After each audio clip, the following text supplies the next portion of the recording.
L'expérience de la falaise, qu'est-ce que c'est?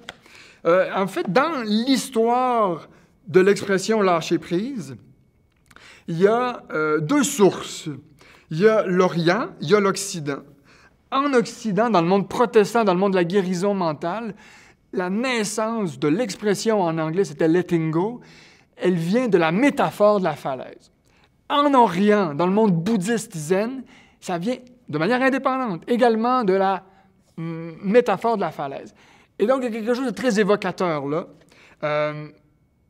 Et c'est ce que j'essaie de montrer dans le modèle opératoire, pragmatique, pratique du lâcher-prise, du chemin du lâcher-prise.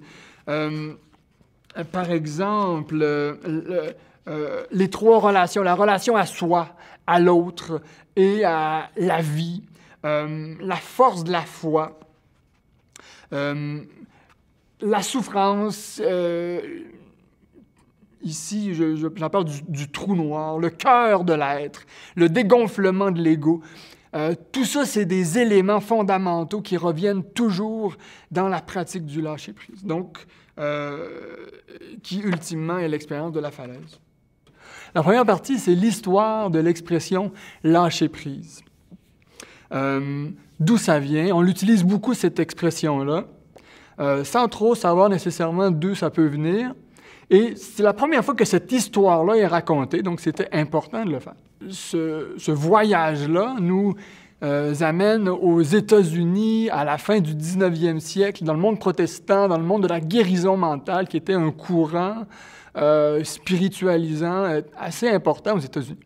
Et ça nous amène, ça nous fait voyager aussi dans le Japon, au Japon, donc dans le bouddhisme zen. On remonte jusqu'à la Chine médiévale.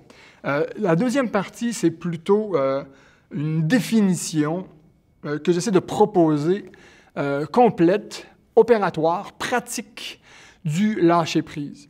Il y a des éléments fondamentaux, par exemple, l'engagement, la force de la culture, de la communauté, les trois relations, la nécessaire confiance en la vie et la chute céleste. Donc, je vous laisse voir un peu à quoi ça peut rimer, tout ça. Il y a péril en la demeure. La société contemporaine nous canonne de boulets de bonheur bidon. À coup de publicité, voilà comment trouver le bonheur, dit-on.